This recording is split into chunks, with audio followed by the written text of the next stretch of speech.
Bem-vindos à nova temporada do Eu Sei Que Você Pode. O projeto do Eu Sei Que Pode, o projeto do podcast, é um projeto que tem o nosso coração. E a ideia dessa temporada, ela surgiu por conta de a gente perceber no dia a dia o quanto existem pessoas que precisam ser abraçadas no seu processo de transição. Que às vezes estão infelizes nas suas carreiras, nas profissões que escolheram, às vezes até na sua posição de empreender. Mas que quando se deparam com isso, por vezes não sabem nem por onde começar, né? Como repensar a sua carreira, a sua trajetória e a sua profissão. Então, por isso, para trazer uma contribuição, para trazer histórias que inspiram e histórias que engajam, que vão conectar e que vão com certeza somar, né? Para quem estiver vivendo esse momento, nós tivemos a ideia de trazer, então, uma temporada exclusiva de episódios com pessoas que não necessariamente sejam empresários de longa data ou tenham equipes de grandes colaboradores, enfim, mas que tem sim uma história que vai contribuir, que vai trazer a realidade da transição, das oportunidades e dos desafios. E hoje, né, como primeiro episódio, nós vamos ouvir a Ângela, né, e a Ângela tem também uma história muito bacana para compartilhar conosco. Então, Ângela, seja muito bem-vinda, né, tenho certeza que a gente vai conseguir ter uma troca muito bacana e que a sua história, ela leve essa mensagem tão importante e que as pessoas que têm essa necessidade se sintam abraçadas pelo que elas vão ouvir. Tá bom? Muito obrigada, Renata. Muito obrigada pelo convite. Eu me sinto muito feliz e muito honrada por estar aqui e poder contar um pouquinho da minha história. Um pouquinho dela para que vocês conheçam um pouquinho mais da Ângela. E bom, e a gente tá falando de transição de carreira, né? Esse é um grande pano de fundo dessa temporada, viu, Ângela? E claro que antes da transição, né, existiu um começo. E esse começo, ele é importante, ele precisa ser honrado, ele precisa ser compreendido para que o próximo passo, ele faça sentido. Então, conta pra gente, fala um pouquinho sobre você, sobre quem é a Ângela, sobre como você começou, por favor. Então, vamos lá. Eu tenho 51 anos, né? Super jovem. Sou jovem há mais tempo, né? Jovem. Mas venho de uma família de classe média, né, pobre. Tive uma infância bem simples, onde os meus pais tinham um casamento bastante conturbado, vamos dizer assim. Né? Fui muito feliz na minha infância, eu tenho memórias lindas da minha infância. Até hoje, quando eu atendo alguém que fala que não consegue lembrar da infância, eu sinto um certo pesar, assim, porque eu tenho memórias lindas da minha infância e tive uma participação muito forte dos meus avós na minha infância. Mas os meus pais tinham um casamento bastante conturbado, assim, então cada vez que eles se separavam e voltavam, era uma cidade nova, uma casa nova, e a gente tinha que se adaptar àquela nova realidade, né? E aí, muito cedo, a minha mãe sofreu um acidente de trabalho. Eu era muito novinha, tinha uns 5, 6 anos. E por conta disso, ela perdeu os movimentos da mão. Ela era destra, então ela perdeu os movimentos da mão direita e teve que reaprender a fazer tudo com a mão esquerda. Caramba. Então foi mais uma um limitação. Desafio, exatamente. Foi mais um desafio que ela teve que enfrentar e ela venceu, com a graça de Deus, né? Mas ela passou muito tempo em Florianópolis fazendo uma reabilitação de trabalho. Naquele tempo tinha um centro de reabilitação em Floripa. E ela foi para esse centro para aprender, ela não conseguia pentear o cabelo com a mão esquerda, para te ter uma ideia. E aí nós ficamos na casa da minha avó durante um tempo, ela vinha nos visitar, então foi um período que marcou bastante a minha vida, assim. Então eu via minha mãe uma vez por mês. E aos 14 anos, aí teve muita coisa que aconteceu aí nesse meio, não foi assim tão simples. Muitos altos e baixos, muita história. Mas aos 14 anos eu fui morar em Florianópolis, ela terminou, fez essa reabilitação, finalizou esse processo e começou a trabalhar. Então ela começou a trabalhar na época como telefonista, então imagina, ela já tinha 3 filhos, né? Já tinha eu e meus 2 irmãos, mas ela começou a trabalhar de início, assim, então um salário base, então eu fui morar em Florianópolis, recomeçando. E nesse período eu tinha 14 anos e eu já comecei a trabalhar. Então eu já comecei a trabalhar porque eu precisava contribuir. E eu sempre gostei muito de ser independente, eu sempre fui muito assim, gostei de eu fazer as minhas coisas, de eu me virar, de eu me sentir, acho que por conta desse, né, de todo esse... Dessa história, de vocês enfrentarem isso. Um pouco aqui, um pouco ali, mas aí eu fui trabalhar aos 14 anos, mas isso para mim não era não era uma coisa ruim ou difícil, assim, eu trabalhava, eu gostava de trabalhar, eu fui trabalhar na mesma empresa que a minha mãe trabalhava, e ela era telefonista, e eu fui trabalhar como recepcionista. E você não tinha nessa época ainda aquilo de o que eu quero ser, aquela coisa de Nada. o que eu quero fazer quando eu crescer, enfim. Nada. Não tinha essa consciência. Nada. Não parava para pensar. Tinha aquela coisa de criança, eu quero ser professora, né? Toda criança. Muitas crianças realmente, né? Talvez por conta do exemplo, né, das professoras. Por conta da vivência e tal. Eu tive professoras excelentes, mas não tinha muito essa questão assim da consciência da importância do estudo, quanto a informação, o conhecimento poderia transformar a minha história. Eu não tinha ainda nessa fase. E aí eu comecei a namorar também muito jovem, muito novinha. E aí depois dessa experiência eu trabalhei como office girl no Diário Catarinense, em Floripa. Olha só! Então hoje muita gente não sabe nem o que é office girl, né? Verdade. E eu já andava por Floripa por tudo de ônibus, pegava ônibus para lá e para cá, fazia as entregas. Eu trabalhava no Cobrasol, em Campinas, em Floripa. E aí tinha o Morro da Cruz e eu fazia esse caminho todos os dias. E eu me achava o máximo, porque eu estava lá, né, junto com os jornalistas, junto com aquele povo importante da RBS, Sim. Eu achava aquilo muito legal. E aí, depois dessa experiência, eu fui para o Banco do Brasil. Aí foi ali que eu comecei a me despertar um pouquinho mais, assim, que eu fiz um estágio de 2 anos no Banco do Brasil, e é onde eu tinha um salário um pouco melhor, já tinha alguns benefícios, e aí eu comecei a entender como que poderia ser diferente a minha vida, né? Como que... Sua trajetória profissional. Exatamente. E ali eu comecei a dar valor para algumas coisas. E eu me casei. Aí eu me casei aos 19 anos. Super jovem. Super claro, jovem. Naquela época mais comum, né, Exatamente. Angela? Mas quando eu me casei, aquela importância que eu dava para os estudos. Engraçado que eu sempre gostei de estudar, sempre fui muito bem na escola, os meus resultados eram muito bons. Gostava da interação com os professores, sempre me dei muito bem com todo mundo, apesar de mudar sempre de escola, acho que por isso eu chegava nas escolas e já ia, né? Sim, já tinha que achando se o meu virar, lugar. já entendia seu lugar. E aí eu me casei e parei de estudar. Parei de estudar no 2º ano do ensino médio. Naquela época ainda era ginásio, né? No 2º ano do ginásio, não, Era ginásio. Ensino médio? Ensino médio. Enfim, agora médio. É 2º grau. Mudou, é verdade. Para mim também era 2º grau, verdade. Aí parei de estudar e continuei trabalhando, fazendo meu estágio no Banco do Brasil, que era bem puxado. Mas aí meu casamento não deu certo. Aí eu passei pelo primeiro divórcio. Aí me divorciei e vim morar em Joinville. Meu pai tinha uma empresa em Joinville de frios. Meu pai fatiava frios, trabalhou durante muitos anos numa empresa grande aqui. E ele tinha aberto a empresa dele, estava empreendendo. E a gente veio para cá em busca de oportunidade. E aí eu trabalhei um tempo com ele, mas ainda sem dar muito essa importância. Eu tive meu primeiro filho, né, sem dar muita importância para essa questão dos estudos. E aí em 2001, eu comecei a trabalhar numa importadora. É uma empresa que importa móveis da Itália. Importava, né? Hoje essa empresa não existe mais. Mas ali, sim, ali foi minha grande escola. Ali eu entrei em contato com pessoas, mudei totalmente o meu meio. Por isso que eu falo sempre, né? O meio faz toda a diferença na nossa vida, onde a gente está inserido. A minha avó sempre falava assim, me diga com quem andas que eu te digo quem és. Eu dizia, nossa, avó, um ditado bem conhecido. Que coisa mais sem noção. E hoje é a coisa que eu acho mais certa do mundo, assim. Porque o meio onde a gente está fala muito sobre quem nós somos e onde nós queremos chegar. E lá eu fui influenciada de diversas formas, desde o meu paladar, dos meus gostos, lugares que eu frequentava. E aí despertou a importância dos estudos, né? De eu voltar a estudar. Quantos anos você tinha nessa época? Nessa época eu devia ter uns 24, por aí. Só que daí eu tive o 2º filho. E aí eu comecei a fazer o supletivo para terminar o ensino médio, para terminar o 2º ano, mas tive meu 2º filho.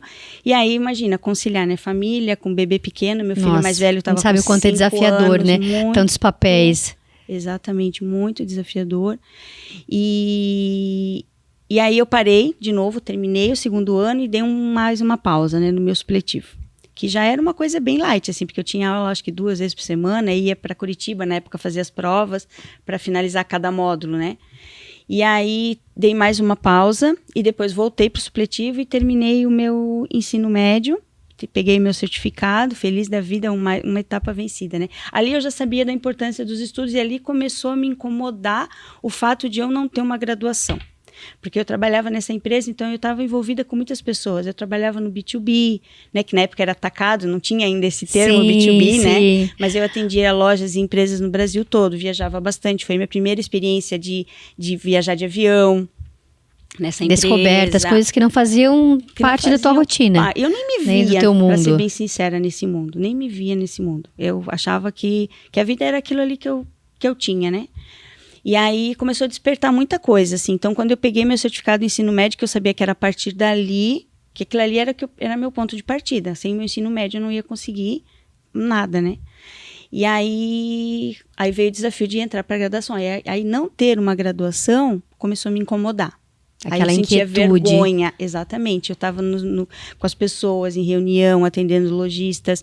Eu sou arquiteto, eu sou advogado, eu sou administrador. E eu tinha experiência, muita, mas não tinha graduação.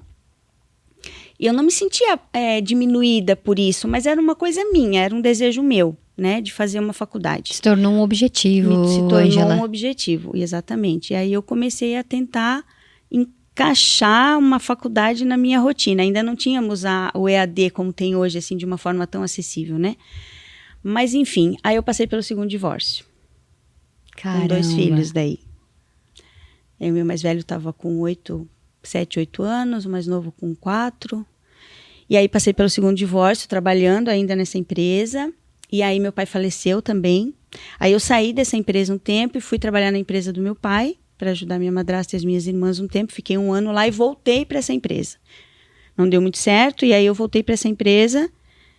E aí, no total, eu fiquei 10 anos lá. E aí foi onde mudou muita coisa, assim, sabe? Eu continuei. Aí, Em que área você atuava lá? eu trabalhava no comercial. Comercial.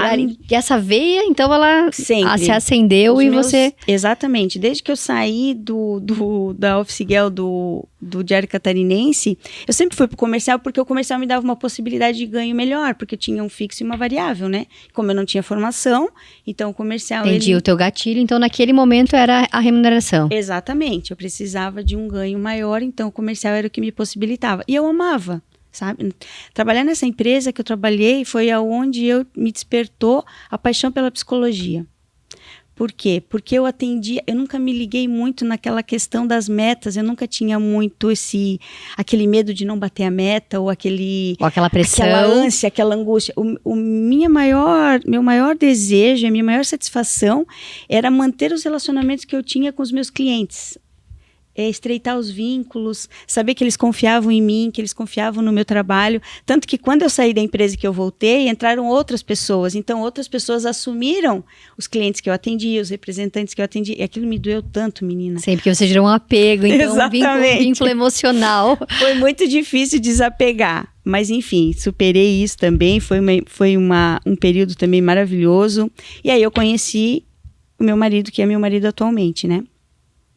E ele sempre falava para mim, tu devia ser psicóloga, porque eu sempre chegava contando para ele muitas coisas, e eu não falava muito das vendas, dos resultados, eu falava das histórias. Das relações, das conexões. Às vezes eu viajava para um lugar para ajudar a montar showroom, para definir peças de showroom, e eu acabava ajudando a montar as equipes, porque eu via assim, esse vendedor, acho que aquela pessoa que está lá no financeiro seria um ótimo vendedor. Ou por que tu não coloca essa menina que está aqui na loja para trabalhar lá nos bastidores e remaneja aqui, remaneja ali? Porque para trabalhar com o público tem que ter uma tem conexão. Dom, né? Tem dom, exatamente. Né? Você gostar dessa interação, desse cuidado. Exatamente, que eu acho que é possível de desenvolver essa habilidade, mas a pessoa tem que querer.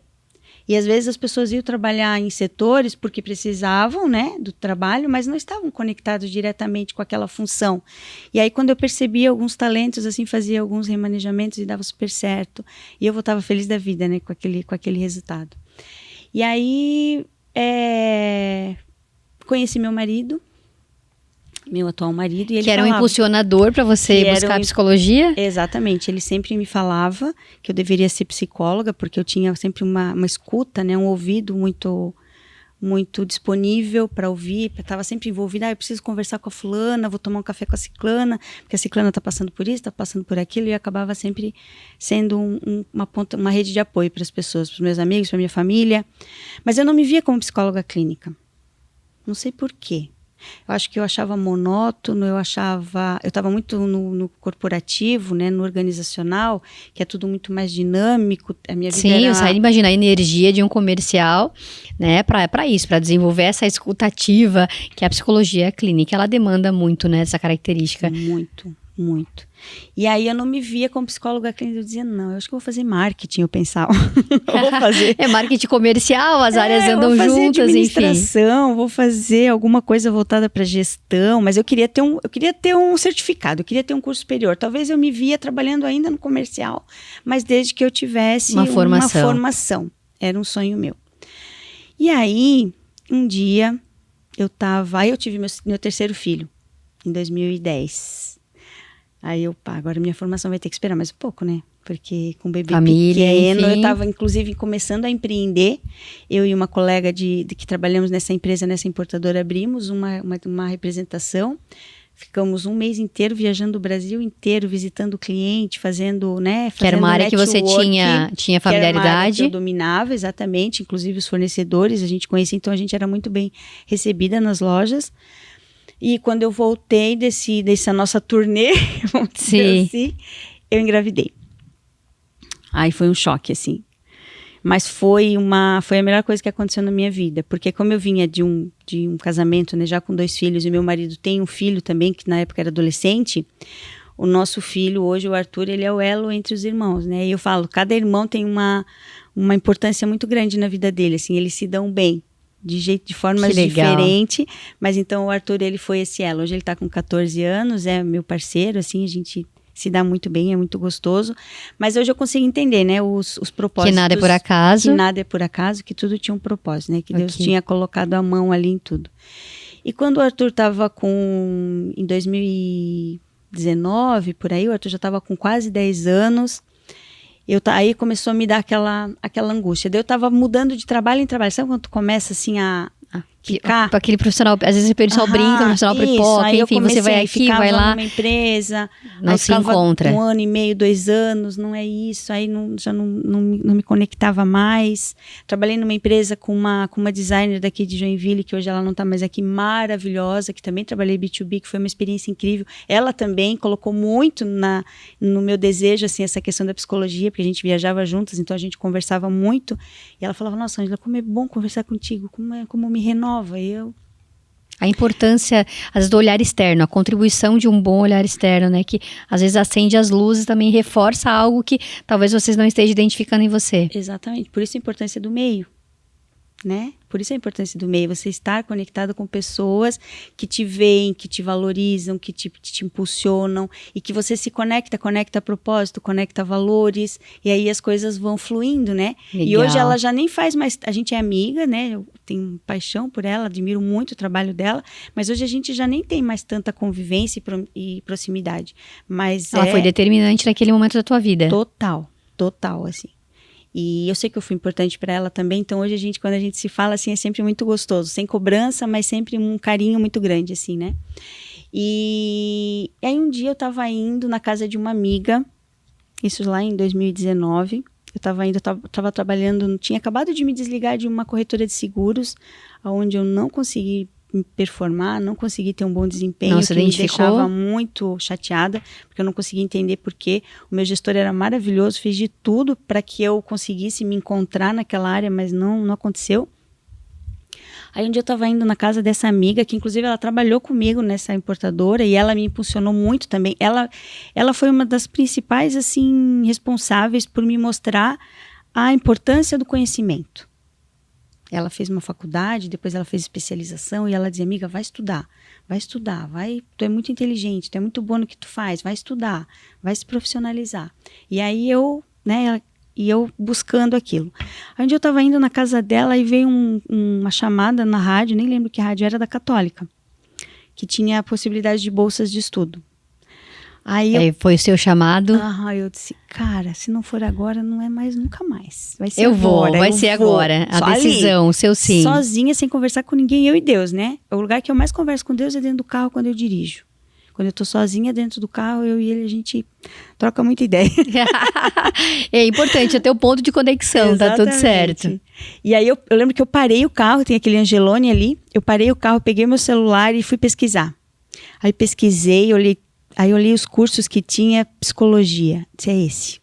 Fui lá, fiz a minha inscrição, preenchi o formulário e mandei a inscrição. Fui, e não contei pra ninguém.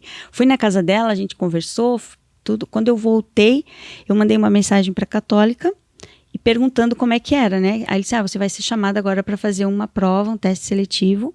E aí eu queria saber da bolsa. Eu disse, mas se eu for aprovada, como é que eu vou pagar esse negócio? Sim, era a próxima preocupação. Tem outra etapa, né? Que é tão importante quanto.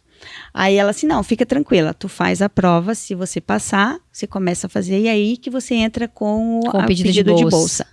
Aí eu entendi o processo, como que funcionava, mas aquele semestre foi assim, né, angustiante, porque demora para vir a resposta, né? Então eu enviei todos os documentos, cumpri todo o protocolo que tinha e comecei a frequentar as aulas. O primeiro dia que eu entrei na sala de aula para frequentar, que eu sabia que eu estava na faculdade, acho que foi o dia mais emocionante da minha vida. Caramba! Como é importante reconhecer esses marcos, você tá com os olhos brilhando. Acho que depois do nascimento dos meus filhos, o dia que eu entrei na faculdade, assim, na aula, que eu me vi ali, que eu disse, cara, eu vou fazer uma faculdade. E nem um minuto, porque psicologia são 5 anos, né, de graduação. Desculpa. Mas a emoção é muito positiva, é muito bom, porque é o impacto de você realizar um sonho, de você se propor, você pensar, você materializar esse sonho e depois você se perceber realizando ele. Sim. Quanto isso é forte. Eu, Ângela, mesmo pensando aí em quantas interrupções você teve, né? Desde o momento que esse sonho nasceu, né, no teu coração, né, a desejo de estudar, de buscar, de se encontrar dentro de uma profissão, né, de pelo menos, né, minimamente ter um direcionamento, vamos pensar dessa forma. Exatamente. Então, que bacana. E foram anos de espera, né? E aí, nesse processo, voltando um pouquinho antes, até eu chegar lá na minha inscrição da faculdade, eu comecei a me perguntar muitas coisas. Foi aonde eu comecei a me questionar. Ali eu estava com 41 anos, e eu comecei a pensar, eu disse, nossa, o Arthur já estava com 5 anos, eu tive ele aos 36, e aí eu não estava mais me sentindo conectada aos trabalhos que eu estava realizando. Era só por trabalhar e chegar no final do mês, receber o salário. Sim, e aquela aquilo coisa de trocar as suas horas, né? As horas do seu dia. E aí eu não conseguia nem me dedicar à minha família, porque eu precisava trabalhar e não estava trabalhando feliz. E aí eu disse, nossa, eu preciso de me conhecer. Quem que é a Ângela, né? Eu sou mãe, ok? Eu sou esposa, eu sou filha de Deus. Mas o que eu gosto, o que faz o meu coração vibrar, né? O que faz o meu coração vibrar? E eu comecei a procurar na internet cursos de desenvolvimento, de autoconhecimento. E aí eu me conectei na época com um professor, 2017 mais ou menos, de Curitiba. E ele foi transformador, assim, para mim, naquele período. Ele falava, era às 4 horas da manhã a aula dele. Caramba! Então ele fazia meia hora de meditação. E depois dessa meia hora de meditação, ele começava a falar sobre autoconhecimento, trazia alguns estudos de caso, trazia alguns cases, e falava, e eu tudo que ele falava parecia que ele estava falando comigo. Parecia que era para mim, assim. Caramba. Falava de traumas, de lembranças, de memórias, de perdão, né, de cura, de quanto ser gentil, quanto é importante ser gentil, de espiritualidade. Ele falava bastante. E eu me conectei demais com ele. Aí fiz um curso pago com ele. E aí, num dado momento, ele já começou a não me preencher mais, porque tu vai... Vai abrindo as portas, né? Eu acho que o processo de conhecimento, acho que é isso, né? E aí ele já falava de um linguajar mais raso, assim, para mim. Eu já estava procurando outras coisas. Eu comecei a procurar outros professores, outros mentores, me conectei com alguns. E aí eu é isso que eu quero desenvolver pessoas. Eu quero trabalhar com pessoas, eu quero ajudar as pessoas a sentir o mesmo que eu estou sentindo. A sentir essa leveza, né, de lidar com o meu passado, com a minha história, com as minhas escolhas, que nem todas foram corretas, foram certas, né? Errei muito e sofri as consequências dessas escolhas, mas eu me conectei com elas de uma forma muito leve, muito gentil. A importância do recomeçado, se perceber de uma forma diferente. Me acolhi, né? Porque ficava muito esperando, às vezes, que as pessoas me acolhessem, né? Que a minha família me acolhesse, que os meus irmãos, o meu marido, os meus filhos, e eu mesma não me acolhia. Então, eu estava sempre em busca de algo, mas eu não sabia do que, exatamente. E aí, eu me conectei com outros mentores e ouvindo história de algumas pessoas e sempre buscando muita espiritualidade, porque a espiritualidade para mim é uma base, é a uma minha base forte, muito forte, e eu acho que é o que me mantém, né? E aí eu comecei a perceber o quanto é desafiador mexer com as emoções das pessoas. O quanto você precisa ter responsabilidade para mexer com as emoções das pessoas. Porque é como um médico, né? Ele entra no centro cirúrgico com bisturi, ele tem que ter destreza do que ele está fazendo, ele tem que ter um conhecimento absurdo daquilo que ele está fazendo, ele tem que ser um especialista mesmo, porque é uma vida que está ali na mão dele, né? E você mexer com as emoções não é muito diferente, porque você também vai abrir. Não vai sangrar, não vai ficar visível, mas... Sim, impacta. É a maneira... É a responsabilidade pelo trabalho. Exatamente. Que é encarar como uma missão mesmo, né? Exatamente. É isso, de você estar disponível para ouvir o outro, né? Foram quantos anos de faculdade? Psicologia? 5 anos? 5 anos de Caramba. E você comentou que psicologia clínica durante esse período não era o que você cogitava? Não, ainda não. Justamente, aí por isso que vinha a minha resistência de fazer psicologia. Porque eu não me via, porque eu via a clínica assim, você senta, aquelas coisas que a gente vê em filme, né? Senta o paciente no divã, o psicólogo numa poltroninha, com uma cara assim de, tô te analisando. Sim, estou te analisando. E aí você vai fazendo umas anotações, pronto, terminou seu horário, a gente se vê na semana que vem. Eu dizia, cara, como é que eu vou fazer isso pra uma pessoa ali aos prantos na minha frente, né? Semana que vem a gente se vê. Quando você se predispõe a procurar uma ajuda, um olhar externo, né, você vai levar as suas fragilidades, vai levar os seus pontos de desenvolvimento que você está sentindo que está desconfortável. Então, tem que existir conexão, né? Você tem que existir um preparo para isso, uma empatia. Exatamente. E eu vou te falar hoje com a experiência, né, de atendimentos, tem pessoas, primeira, segunda sessão principalmente, elas se desmancham na tua frente. Porque elas não estão acostumadas a falar sobre elas. Então, quando eu pergunto, qual que é o teu objetivo com a terapia? Essa pergunta vem como uma lança no peito, porque elas não sabem qual que é o objetivo. Elas só querem parar de sentir dor, elas só querem encontrar um sentido para aquilo que elas estão fazendo, entender por que elas estão fazendo as coisas da forma que estão fazendo. E elas não têm essas respostas. E aí vem muito choro, muita lágrima, muita respiração profunda, muita água, e tem sessão que fica nisso. Tem paciente que sai que eu acho que ele não vai voltar mais. Agora... É a questão de permitir que o outro viva seu processo. Exatamente. A terapia tem muito isso, né, Ângela? O tempo dele. Você viver o seu processo, você se abraçar, você se reconhecer. E assim, hoje você atua como psicóloga clínica? Hoje eu atuo como psicóloga clínica. Ah, caramba! Olha só, e sou apaixonada, tá? Sou apaixonada. E você tem orgulho dessa história, Ângela? Imagina pensar lá de trás... né? Área comercial, né? Outra energia, outra frequência, né? Dia a dia totalmente diferente, né? Para esse processo de interrupções, até se encontrar, tomar coragem para a faculdade, né? Você fez com quantos anos? Com 45. 45, né? E sim, né? Às vezes o preconceito de não, já tenho 45 anos, já sou mãe. Mesma, né? Porque eu acho que o maior preconceito é o nosso. Né? Não sei se você vê dessa maneira. Total. Era a historinha que eu contava para mim, né? Era a justificativa que eu encontrava. Não, mas eu não tenho mais idade. 5 anos sentada. Eu achava que ia ser muito difícil. E foram assim, ó. Foi desafiador. Foi difícil. Teve dias, né, conciliar a família com o trabalho, porque eu não pude parar de trabalhar. Eu continuei trabalhando, então tinha família.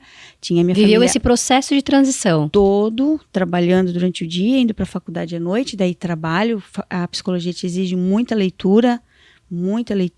Tive professores maravilhosos, minha família, apoio da minha família também total, que foi imprescindível para mim, né? Os meus filhos entendendo que eu estava fora, porque aí veio a pandemia, então eu tive 1 ano e meio de aula online.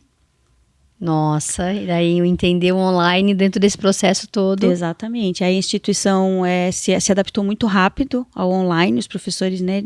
Já na segunda semana de pandemia a gente já estava tendo aula ao vivo, normal, com aulas ao vivo, online, então eu tinha que estar presente em sala, mesmo online, né? Se não tivesse em sala, era falta. Então, aí passamos por esse processo da pandemia, depois voltamos presencial, que para mim foi uma graça, porque tu fazer aula online, o híbrido, né, tudo bem, tu faz aula online quando tu quer, hoje ajuda muito, hoje 90% hoje é um caminho, né? dos meus atendimentos são online. Eu tinha bastante resistência também em atender online, porque eu não conseguia ver essa conexão, sentir, mas hoje eu consigo atender online com a mesma destreza que eu atendo presencial. Tenho 3 ou 4 pacientes que preferem presencial, mas a grande maioria... Sim, e a grande capacidade do ser humano de se transformar. Se adaptar, né? De se adaptar, né? Acho que a pandemia veio muito para isso. Nossa, e ressignificou, porque é muito essa terapia, o cuidado, o aconchego, né? A energia. Da mesma forma que para a educação também foi transformador. Então, viver isso, né? Como você mesmo disse, né? Aos 45 anos, depois de tanta espera. De tanta espera e de uma trilha que nem sempre é como a gente espera que seja. Geralmente não é. Não é. É que a vida não é linear, né, Renata? A vida ela é cheia de altos e baixos, né? E a gente se adaptar e se relacionar com essa realidade é o que faz toda a diferença. Então eu me conheço, eu sei o que mexe comigo, o que me tira do centro e eu consigo me adaptar melhor às realidades que eu estou vivendo. Sendo mais ousada em determinados momentos onde eu tô com a minha energia lá em cima, como minha motivação lá em cima, e sendo um pouco mais ponderada e gentil comigo mesma quando eu não estou tão energizada assim.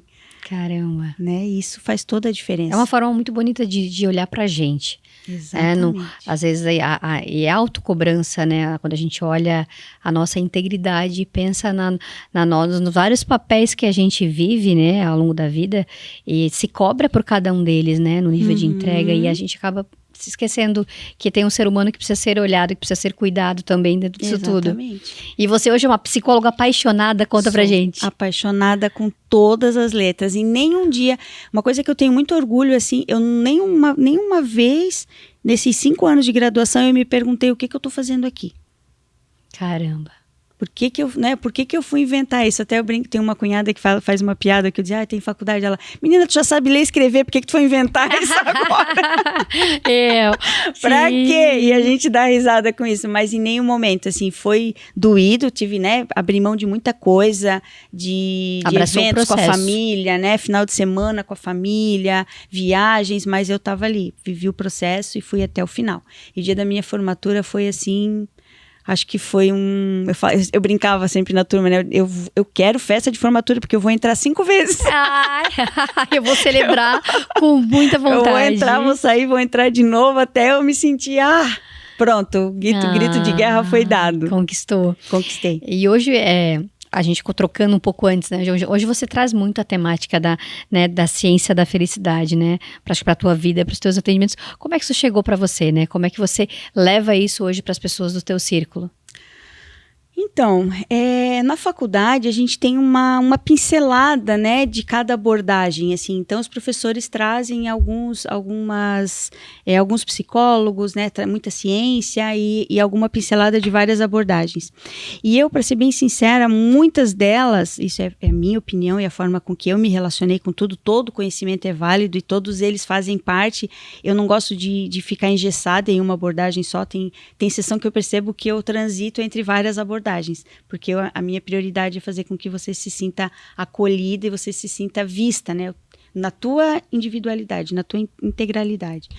E aí eu caminho pelas abordagens, mas tinha algumas que eu achava muito engessada. Algumas que iam muito assim, ficavam muito focadas na dor, na depressão, na ansiedade, no sofrimento, o que é importante, a gente não pode negligenciar, existem, né?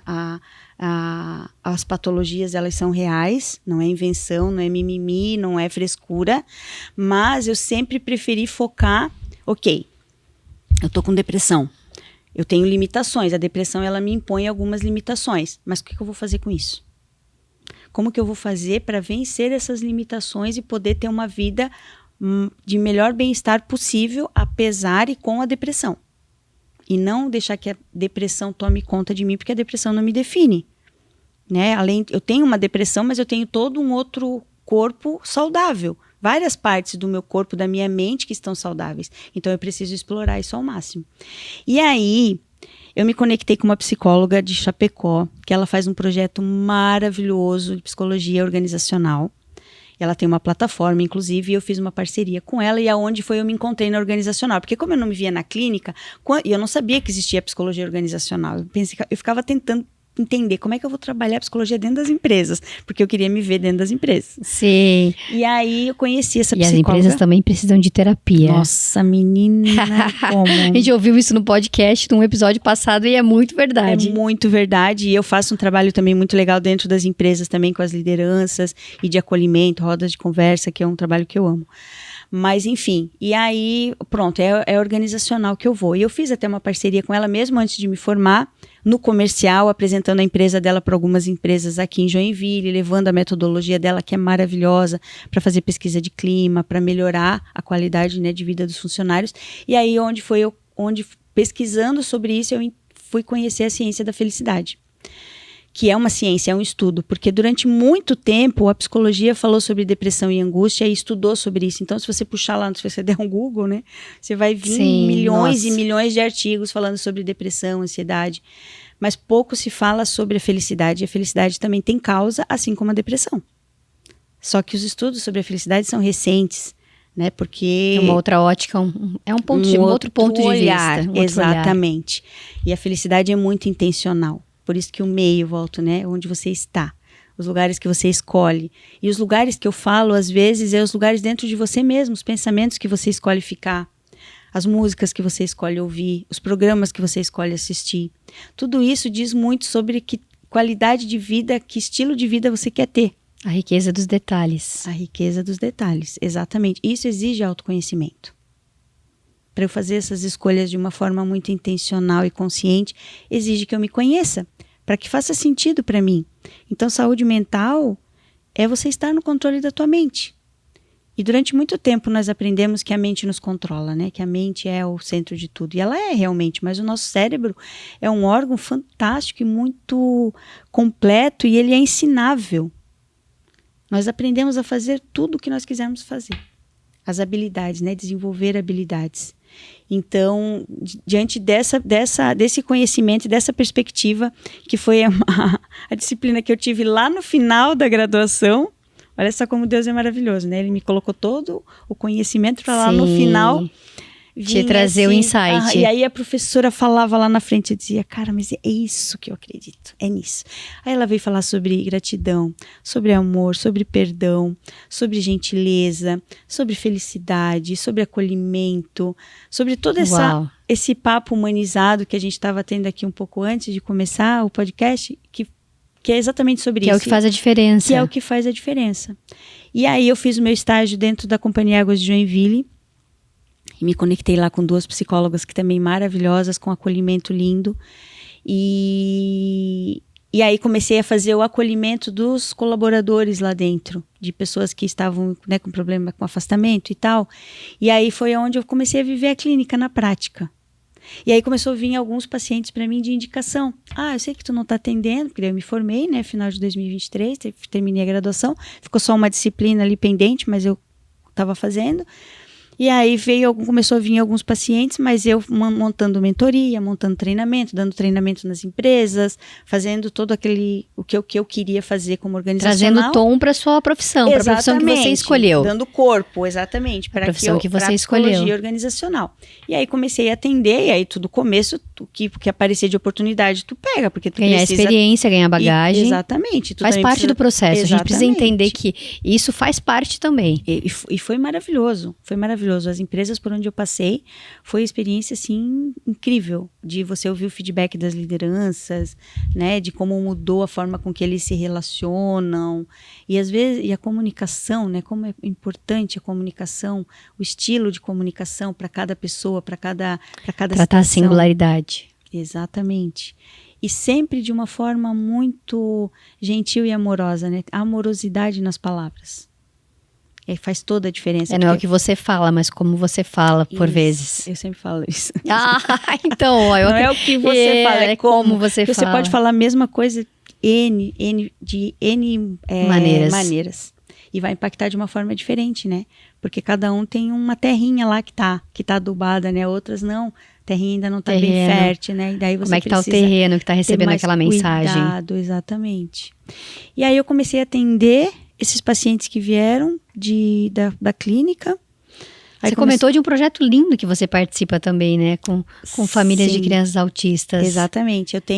Eu faço parte de um grupo de oração que se chama Amigos de Cristo. Esse grupo é um grupo que existe há muitos anos e eu faço parte dele desde 2013. E aí, dentro dos Amigos de Cristo, nasceu os Anjos da Alegria, que é um grupo que nós começamos lá em 2015, por aí, fazendo visitas no hospital infantil, aos sábados à tarde, um sábado por mês, que era um projeto que eu amava e foi um processo de cura para mim, porque eu não me via trabalhando com crianças doentes, eu achava que eu não ia dar conta, então eu entrava no hospital, ia direto na capela, fazia uma oração e pedia para Jesus, né? Eu disse, Senhor, eu preciso levar alegria para essas crianças, eu não quero chorar. Eu vim aqui trazer alegria, então é isso que eu preciso me encher de alegria para transbordar. E aí foi lindo, e depois veio a pandemia, a gente não conseguiu mais fazer as visitas aos sábados, voltou dia de semana, enfim. Hoje a gente faz visitas na ProRim, mas ainda começamos ainda temos o projeto do Anjos da Alegria com a Casa Lar, 12 de outubro, onde a gente faz a festa de aniversário das crianças todo mês, os aniversariantes do mês. E a gente faz muitas ações em lar de idosos, em hospitais também. Cuidando e retribuindo Natal, as pessoas. Páscoa, Dia da Criança. A gente sempre faz uma arrecadação de presentes e escolhe uma entidade, né, para a gente beneficiar. E aí, dentro dos Anjos da Alegria, eu conheci uma assistente social e ela foi fazer um trabalho na OFA, que é uma ONG que atua com crianças autistas. E ela disse, nossa, Ângela, eu acho que tu podia ser muito presente, né, nessa instituição. E ela me conectou com a fundadora da OFA e foi lindo, assim, nossa conexão, né? Aí eu disse assim, olha, só que eu não atendo criança e realmente eu não me sinto preparada para atender crianças. Porque eu acho que criança, primeiro, não tem como atender criança online. Criança tem que ser presencial, tem que ter um espaço, né, todo lúdico, é uma abordagem. Tem que criar um ambiente, na opinião. Eu acho maravilhoso quem trabalha com criança, eu acho que bom. As crianças que já estão, né, nesse caminho, buscando esse autoconhecimento, com certeza serão adultos muito mais felizes e inteiros. Mas eu me propus a fazer um acompanhamento com as famílias, porque o que eu achei mais lindo dessa instituição é que eles não acolhem só as crianças, eles acolhem as famílias dos autistas, porque muitas vezes as famílias não têm preparo nenhum para lidar com as limitações e com as demandas dessas crianças. E olha o quanto é desafiador para essa mãe, para esse pai, para esses irmãos, né?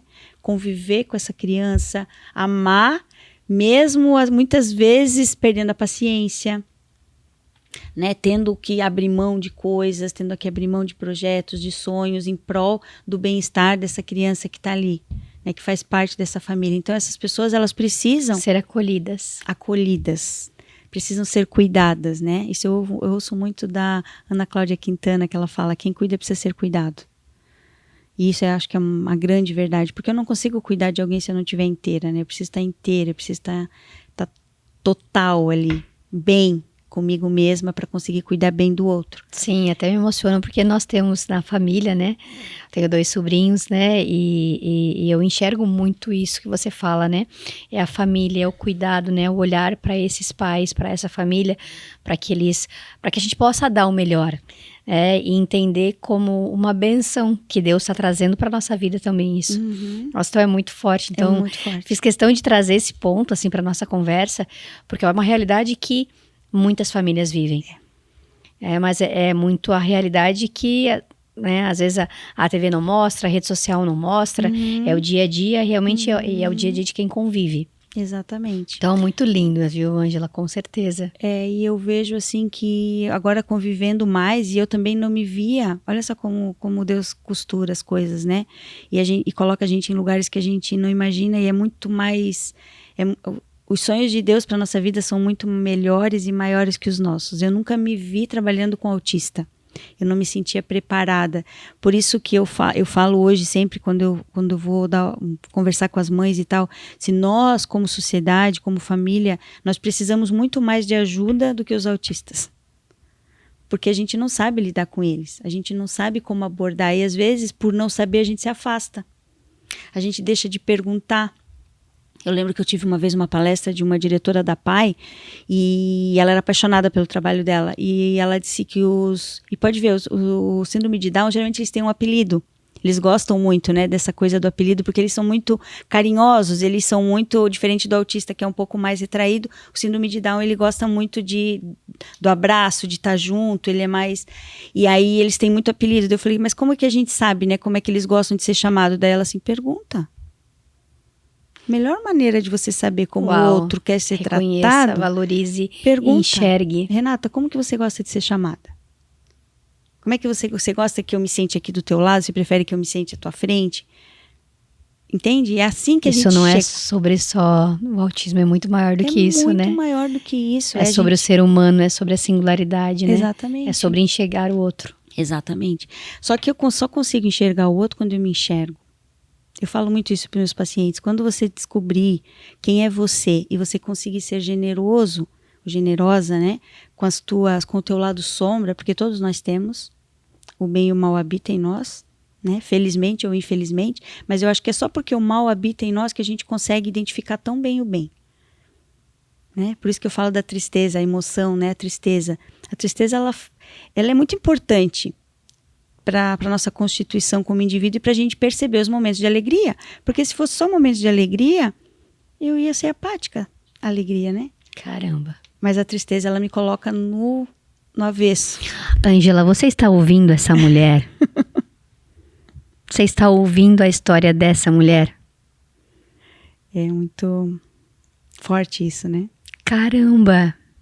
E é simples e ao mesmo tempo é grandioso. É extraordinário. É grandioso. Permitir que a gente deve investir nos sonhos, em acreditar em si, em olhar para a tua verdade e nesse ponto da tua vida transformar e impactar tantas pessoas. Esse é o meu objetivo, essa é a minha missão, esse é o meu propósito. Como psicóloga, como pessoa, como filha, como mãe, como esposa. E o quanto isso impactou, né? Porque você fala, né? Você tem um brilho, você está falando com uma alegria, sabe? Isso te trouxe uma realização, assim, que faz com que você veja tudo de uma forma diferente? Total. Eu me relaciono hoje com o mundo e com as questões que antes me desmotivavam, hoje elas continuam me desmotivando, porque a vida não deixa de ter problemas, não é um Sim, passe a gente de não mágica. tá aqui, não foi fácil, é um processo, tem seus processo, desafios. Exatamente, e tem dias bons, dias ruins, às vezes no mesmo dia tem momentos bons e momentos ruins, mas hoje eu consigo me relacionar de uma forma muito diferente com esses dias não tão bons. Eu consigo me acolher mais, consigo ser mais empática comigo mesma, e isso transborda no outro. Porque geralmente quando a gente é uma pessoa que julga e cobra demais, essa régua é muito maior comigo mesma. Verdade, é verdade. Nível de autocobrança. Nossa, muito. Aquela coisa do perfeccionismo, de tem que estar tudo bem, tem que estar tudo, eu não me permito errar, eu não me permito fazer escolhas erradas, como que eu pude fazer isso, como que pôde não dar certo.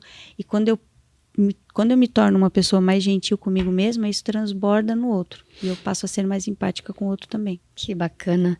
E é o olhar, é o dizer sim para aquela inquietude.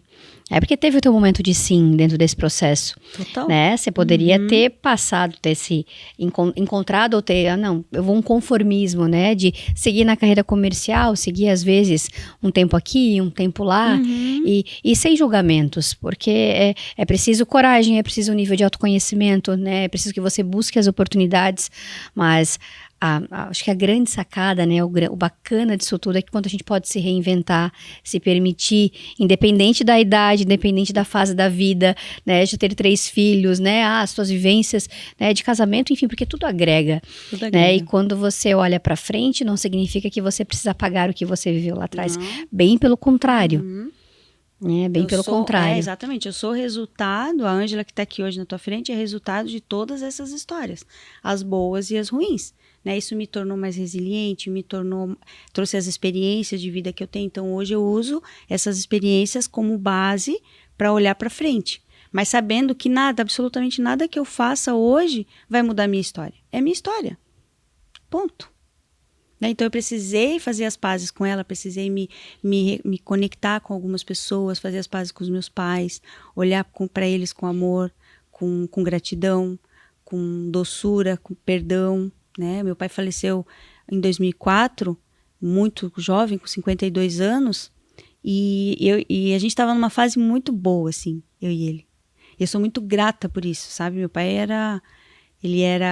tinha os defeitos dele, como todos nós, mas ele era um pai, assim, amoroso, feliz, alegre, carinhoso. E as marcas dele estão em você.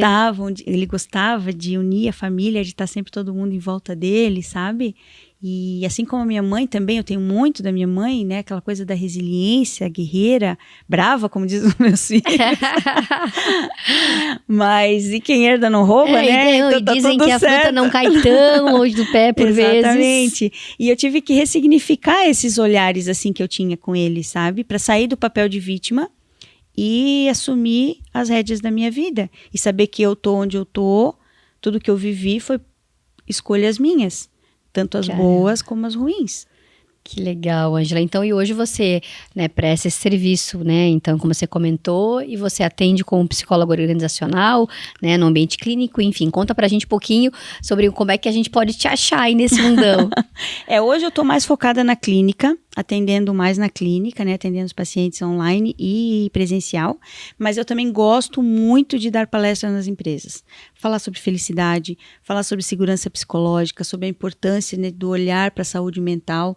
A gente está com uma legislação nova aí, uma normativa nova, que é a NR1, né, que até foi agora eles aumentaram o prazo para 2026, mas de qualquer forma as empresas vão ter que se adequar, né, olhar para isso, olhar para a qualidade emocional, né, qualidade de ambiente, né? Exatamente.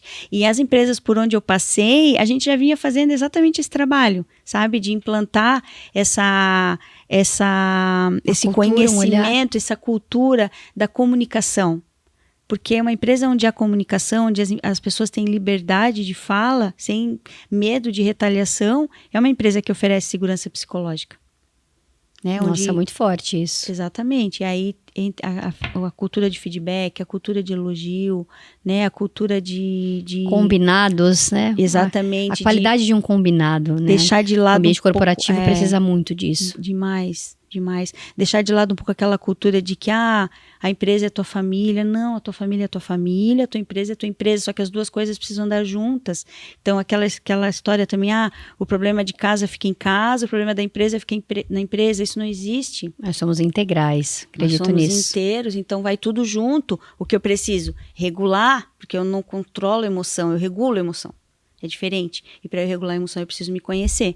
Eu preciso saber que emoção que é Quais essa. Quais são os gatilhos. O que despertou essa emoção e o mais importante, o que eu vou fazer com ela. Para que ela me traga lucros, né? Para que ela me traga benefícios e não prejuízos.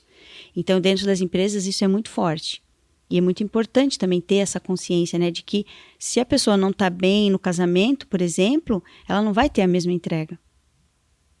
E aí, só que isso não define ela, é um período, é uma fase. E aí, como que os gestores estão preparados para lidar com isso, né? E como que os profissionais também estão preparados para um momento de transição dessa empresa. Então, é tudo uma conexão. E o trabalho também é um pilar de felicidade. Talvez dos mais importantes. Com certeza. Então, é o meio para realizar sonhos, enfim, né? Para crescimento, para desenvolvimento. Exatamente, dignidade, tem muita coisa que envolve o trabalho. Só que, infelizmente, algumas pessoas ainda acreditam que o trabalho é um fardo, né? Nós tem uma geração, né, que foi criada, o trabalho segunda-feira era um parto, né? Agora não tem mais, mas a musiquinha do Domingão do Faustão. Nossa, já dava aquela gastura, mas isso né? Isso entrega a nossa idade, não vamos falar sobre isso. Exatamente, não é do nosso tempo. Não vamos falar sobre isso. Ai, mas Ângela, que delícia. Isso. Vou te pedir uma gentileza, né? Se puder olhar para essa câmera e deixar um recado. Né, para quem ouviu essa história de superação, essa história de alguém que conseguiu olhar para as suas limitações, para as suas dores, e hoje ter brilho nos olhos ao concluir uma faculdade que era o teu sonho, e é muito mais do que a graduação. O teu input, ele era a busca pelo conhecimento, né, por se reencontrar. Então, o quanto isso é forte, o quanto isso é positivo. E hoje está aí fazendo um trabalho tão significativo. Né? O que essa Ângela deixaria de mensagem para quem está ouvindo e se identificando por muitas vezes, né, com esse primeiro episódio do Eu Sei Que Você Pode? Conta pra gente. Então, o que eu posso dizer, né, para quem está acompanhando a gente aqui, acreditem nos recomeços. não desmereçam os recomeços. A gente está recomeçando várias vezes, né? Durante várias vezes da nossa história, da nossa vida, a gente passa por recomeços. E eles nos constituem, eles nos renovam, eles nos colocam num novo patamar. Então, com fé, coragem e amor, acreditem nos recomeços de vocês. Porque tudo vem para gerar uma mudança. Nada é em vão. Ai, que lindo, eu adorei. E nós, a equipe do Eu Sei Que Pode, tem uma lembrancinha, viu, Ângela, para marcar esse momento. Ai, que linda! E que ele sirva até de inspiração para você lembrar sempre o quanto você pode. Ficar num lugar bem especial da minha estante lá na minha sala. Ai, que legal. E muito obrigada, né, pela tua inteireza, né, por esse bate-papo tão verdadeiro, porque é sobre reconhecer a dor, é sobre falar da verdade e sobre honrar a história. Porque é muito isso. E lindo esse feedback de recomeço, porque é a grande mágica da vida, né? Deus nos dá a possibilidade de todos os dias de recomeçar, de encontrar aquele pontinho de conexão, de entender qual é o papel que precisa ser ajustado, para que a gente seja mais feliz. Exatamente. E a felicidade, ela é intencional, a felicidade, ela são momentos, então, e esse equilíbrio entre a luz e a sombra, só você trouxe insights maravilhosos aqui para esse bate-papo. Então, a gente deseja que você consiga levar essa história inspiradora, para muito mais pessoas, que você continue transformando e impactando vidas, né, e que a tua família, que você tenha muito orgulho de tudo que você construiu. Nossa. Porque eu sei que pode, que você pode, que a gente pode. Muito obrigada. Eu que agradeço pela oportunidade e pelo espaço de fala. Obrigada. Lindo.